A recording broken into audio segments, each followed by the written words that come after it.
the fact that we need to preserve ourselves from his contagion, is that what makes us outside of the church? Or on the contrary, is us, keeping a reasonable distance with him, keeping us into Catholicism?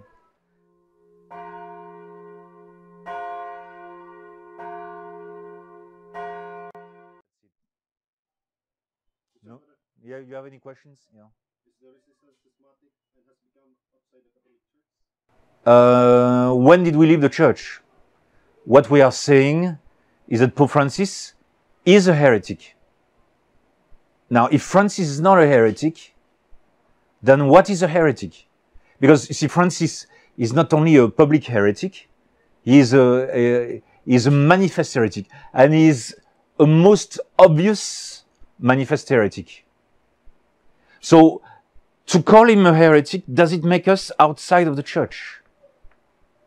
The fact that we need to preserve ourselves from his contagion, is that what makes us outside of the church? Or on the contrary, is us, keeping a reasonable distance with him, keeping us into Catholicism? See, what I don't understand in the liberals is that in the very act in which we separate from heresy, they accuse us of leaving the Catholic Church. And like the SSPX, they mistake the official structure of the church for the Catholic Church. The official structure of the church can fall into wrong hands. Just like the Temple of Jerusalem fell into wrong hands. There is nothing, the Catholic Church goes on. You see, the head of the Catholic Church is our Lord Jesus Christ. Now, the Pope is his vicar. So, there may be a problem with his vicar, but our Lord Jesus Christ can fix it. The first condition out of the three conditions for membership in the Catholic Church, the first one is the faith. And that's the one we need to preserve first. Then the integrity of the sacraments, what we call the Mass and so forth.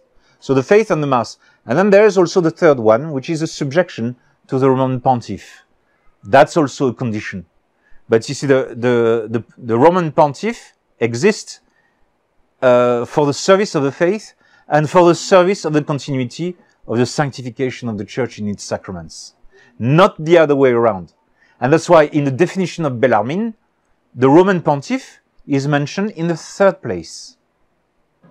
So we have a clear failure of the authorities of the Church. And as long as we do not try to establish a parallel church, you have no evidence that we are creating another church.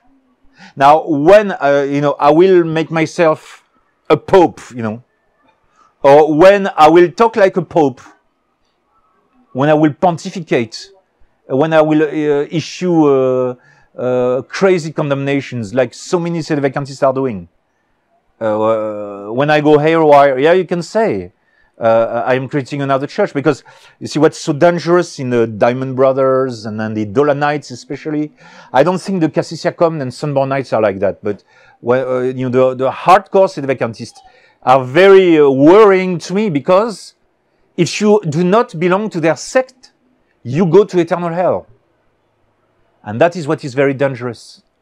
Likewise, for the SSPX, here in Cebu, Father Noronha issued a decree. He says, anyone who goes to Mass to the resistance is no longer welcome on the premise of the SSPX. Now, when did the resistance say anyone who goes to the SSPX Mass is not welcome in the premise of the resistance? We never did that, because we still hold the SSPX, who accuses us to be schismatics. We still hold the SSPX to be part of the Catholic Church.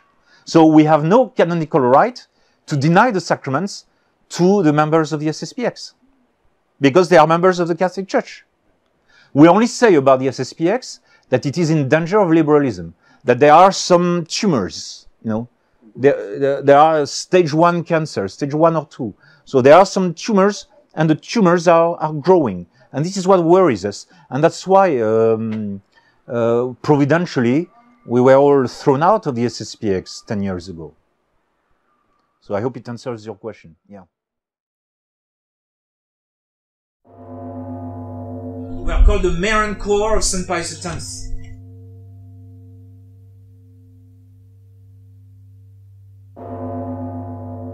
We remain until our last breath the children, the sons of St. Pius X.